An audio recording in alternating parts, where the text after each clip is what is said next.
درود شریف پڑھ لیجیے. اللہم صلی علی محمد وعلی آل محمد کما صلیت علی ابراہیم وعلی آل ابراہیم انک حمید مجید.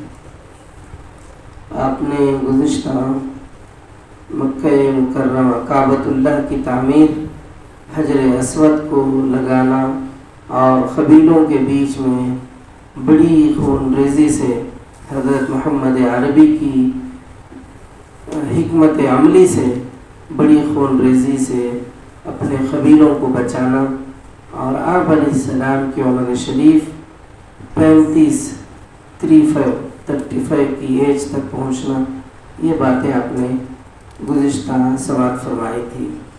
اب آپ سنیے، آگے کہا جا رہا ہے آپ کی مبارک زندگی کا ایک حصہ. وَإِذْ بَوَّأْنَا لِإِبْرَاهِيمَ مَكَانَ الْبَيْتِ أَلَّا تُشْرِكْ بِي شَيْئًا وَطَهِّرْ بَيْتِيَ لِلطَّائِفِينَ وَالْقَائِمِينَ وَالرُّكَّعِ السُّجُودِ. سورہ حج آیت نمبر 26. اور یاد کرو جب ہم نے ابراہیم کے لیے اس گھر کی جگہ تجویز کی. اس گھر سے مراد کعبۃ اللہ. اس گھر کی جگہ تجویز کی. ہدایت یہ تھی کہ میرے ساتھ کسی کو شریک نہ ٹھہرا اور میرے گھر کو پاک رکھنا، طواف کرنے والوں، قیام کرنے والوں، رکوع و سجدہ کرنے والوں کے لیے. یہ اللہ کا پیغام سورہ حج آیت نمبر 26. عرب کے لوگ حضرت ابراہیم علیہ السلام کا دین چھوڑ چکے تھے، ان کا پیغام بھول چکے تھے، مورتیوں کی پوجا کرنے لگ چکے تھے. لیکن قریش کے کچھ لوگوں کو اس گمراہی کا احساس ہوا. انہوں نے شرک و بت پرستی کے خلاف آواز اٹھائی، لوگوں کو حضرت ابراہیم علیہ السلام کا دیا ہوا سبق یاد دلایا. مکے والوں سے انہوں نے کہا، قریش کے لوگوں، ابراہیم علیہ السلام کے بیٹوں، اللہ کا گھر پاک کرو. کعبے میں تم نے جو مورتیاں رکھ چھوڑی ہیں انہیں باہر نکالو. یہ تو بالکل بے جان ہیں، نہ سن سکیں نہ دیکھ سکیں. انہیں پوجنے سے فائدہ کیا؟ تم ان کا طواف کرتے ہو، ان پر چڑھاوے چڑھاتے ہو، ان کے نام کی قربانیاں کرتے ہو. بھائیوں، اس دین کے بجائے کوئی اور دین تلاش کرو جسے عقل تسلیم کرے. تو کچھ لوگ جن کو اللہ نے عقل سلیم دے رکھی تھی، انہوں نے سمجھانے کی کوشش کی. بھائیوں، تورات انجیل میں ایک نبی کا ذکر آیا ہے. وہ نبی تمہارے ہی اندر آئے گا، تمہارے ہی اندر، قریش میں ہی پیدا ہوگا، بنو ہاشم میں. وہ بس آنے ہی والا ہے. یہودی عالم، عیسائی پادری، کاہن سب یہی کہتے ہیں. لہذا تم شرک و بت پرستی سے توبہ کر لو اور ابھی سے اس نبی کا انتظار کرو. دنیا میں بھی کامیاب ہوں گے، آخرت میں بھی نہال رہو گے. اس وقت یہ ایک نئی آواز تھی، بالکل ہی نئی آواز. حالانکہ پرانی ہی بات ہے، مگر آواز جو اٹھی تھی وہ نئے انداز سے اٹھی تھی. بات تو پرانی ہی تھی. ابراہیم علیہ السلام کے دین اور آپ کے یعنی قبیلے میں بنو ہاشم میں نبی کا مبعوث ہونا، یہ پرانی باتیں ہی تھی. خاندانوں سے یہ لوگ کہانیوں کی طرح بولے چلے آ رہے تھے کہ قریش میں ایک نبی پیدا ہوں گے. تورات و انجیل کی باتیں ان لوگوں نے سن چکے تھے، مگر ان کو پس پشت ڈال کر ابراہیم کے طریقہ کار کو چھوڑ کر یہ بت پرستی میں ملوث ہو گئے تھے. اسی لیے جب ان کے سامنے یہ آوازیں آئی پھر سے، تو اب ان کو نئی آواز لگنے لگی. قریش کے کان کھڑے ہو گئے. یہ کون لوگ ہیں؟ دیکھتے ہیں تو عمر ابن نوفل کے بیٹے زید ہیں. عمر ابن نوفل کے بیٹے زید، جنہوں نے یہ بات مکے والوں کے سامنے کہی. یہ بات کرنے کی ہمت زید کو حاصل ہوئی نوفل کے بیٹے ورقہ ہیں، حارث کے بیٹے عثمان اور جہش کے بیٹے عبیدہ ہیں۔ یہ سب اپنی قوم کے بزرگ اور قابل قدر ہستیاں تھیں۔ یہ لوگ جو ہے تینوں افراد کھڑے ہو کر کے اپنی قوم میں یہ پیغام پیش کیا۔ بت پرستی سے ان کو گھن آ گئی تھی۔ آپ بھی دیکھو جب گناہ بار بار ہوتا ہے تو انسان کو گھن آ جاتی ہے۔ اگر واقعی وہ انسان ہے تو کچھ لوگ شیطان میں بدل جاتے ہیں، وہ بات الگ ہے۔ تو ان کو بھی گھن آ گئی تھی، یہ بت پرستی، یہ بتوں پر چڑھاوا، یہ ننگے طوافیں، یہ انسانیت سوز واقعات جو ان کے اندر رونما ہو رہی تھی، ان سے یہ لوگ بیزار آ گئے تھے۔ تو سب لوگ ان کی عزت کرتے تھے اور یہ اپنی قوم کے شرفاء میں سے تھے۔ ہر شخص جانتا تھا یہ چاروں آدمی دین ابراہیمی کے پیروکار ہیں، یہ چاروں دین ابراہیمی کے پیروکار ہیں۔ یہ شراب جوا سے کوسوں دور، بت پرستی سے سخت بیزار، بیچاری لڑکیوں کے لیے سراپا رحمت۔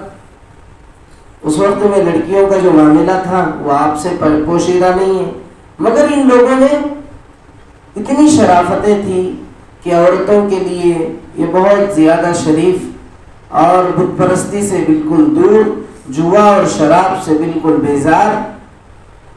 اگر سن لیتے ہیں کوئی شخص اپنے معصوم بچی کو زندہ گاڑنے جا رہا ہے، چاہے مفلسی اور تنگ دستی کے ڈر سے یا باعث تنگ و عار سمجھ کر، تو یہ فوراً جا کر اسے ہر قیمت پر حاصل کر لیتے ہیں اور خود اس کی پرورش کرتے ہیں۔ اس زمانے میں بھی اللہ نے کچھ ایسے لوگوں کو رکھا تھا جو قحط کا معاملہ، تنگی کا معاملہ، روزی روٹی کی پریشانی کا معاملے کے باوجود بھی اگر کوئی اپنی بیٹی کو زندہ درگور کر رہا ہے، اگر اس کی خبر ان چاروں میں سے کسی کو ملتی تو یہ دوڑے جاتے اور اس سے اس بچی کو خرید لیتے، پیسے دے کے۔ فری میں دفنانے سے پیسے دے کے بیچنا اچھا ہے، پیسے مل رہے ہیں۔ کون بے وقوف جو ہے نفع کی تجارت سے جو ہے دور رہے گا؟ جوان ہو جانے پر باپ کی طبیعت راغب ہو تو اسے واپس بھی کر دیتے۔ بچی بڑی ہونے کے بعد اگر بچہ باپ مانوس ہو گیا، میری بیٹی صاحب مجھے دے دو، واپس بھی دے دیتے۔ کیسے شریف لوگ تھے دیکھو۔ اسی لیے جو ہے زمانے میں لوگ چاہے کتنے بھی بے حیا ہو جائیں تو ایک جماعت ایسی ضرور ہوتی ہے جو حق پر رہتی ہے۔ یہ قرآن میں اللہ نے بیان فرمایا ہے۔ چاہے کتنے بھی لوگ بگڑ جائیں، کتنے بھی برے ہو جائیں، ایک حق پرست جماعت ہر دور میں رہتی ہے۔ یہ اللہ کا اصول ہے۔ یہ سب کچھ صحیح، لیکن بھلا قریش کو یہ کب گوارا ہو سکتا تھا کہ یہ لوگ ایسی نامانوس صدا بلند کریں؟ وہ یہ کیوں برداشت کر سکتے کہ ان کے مذہب پر کھلم کھلا تنقید کی جائے، اسے غلط ٹھہرایا جائے، ان کی مورتیوں کا کھنڈن کیا جائے، ان کی بے بسی کا چرچا کر کے دلوں کو ان سے بیزار کیا جائے، ان کی مورتیوں سے ان کو دور کیا جانا، یہ کیسے ان کے لیے برداشت تھا؟ اس طرح پوجا پاٹ، نظر و نیاز میں تو ان کی عمریں گزری تھی۔ یہی ان کے معبود تھے جن کو باپ دادا سے پوجتے آئے تھے، کیا وہ انہیں چھوڑ دیں؟ یہ تو کبھی سوچ بھی نہ سکتے تھے۔ انہوں نے نفرت سے منہ پھیر لیا۔ کیا کریں؟ منہ پھیر لیا۔ وہ یہ کیا ہے؟ حقارت سے کان بند کر لیے، پھر اسی پر بس نہ تھا۔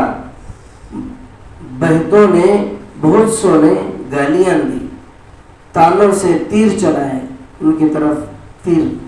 انہوں ایک طرف کھڑے ہو کے چاروں افراد یہ پیغام دے رہے تھے، تو کسی نے آوازیں کسی، کسی نے پتھر پھینکے، تو کسی نے برا بھلا کہا، تو کسی نے تیر چلائے، تمسخر کے خنجر بھونکے، جتنا ہو سکا جسم و روح پر زخم لگائے۔ جسم پر بھی زخم، روح پر بھی زخم۔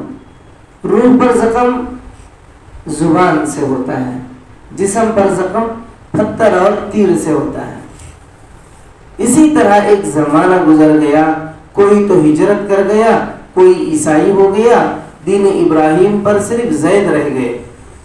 وہ کعبے کی دیوار سے لپٹ لپٹ کر روتے اور کہتے خدایا اگر میں جانتا تجھے کون سا طریقہ پسند ہے تو میں اسی کو اپناتا،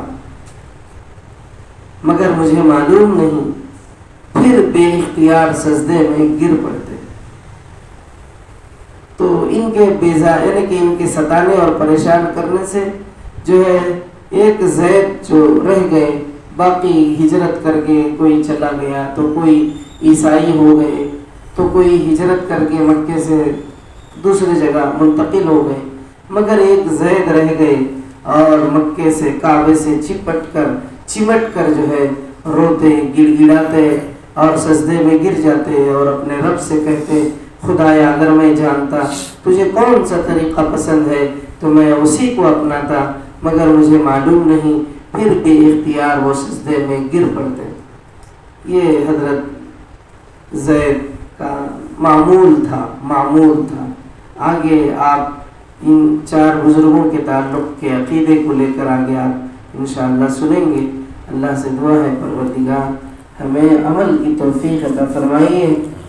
اے اللہ ہر دور میں جس طرح تیرے حق پرست بندے رہتے ہیں، اے اللہ ایسے ہی تیرے حق پرست بندوں میں ہمیں بھی شمار فرمائیے اور ہمیں بھی ایسے ہی لوگوں کے ساتھ زندہ رکھیے، آمین۔ سبحان اللہ بحمدہ، سبحانک اللہم وبحمدک، واشہد ان لا الہ الا انت، واستغفرک واتوب الیک۔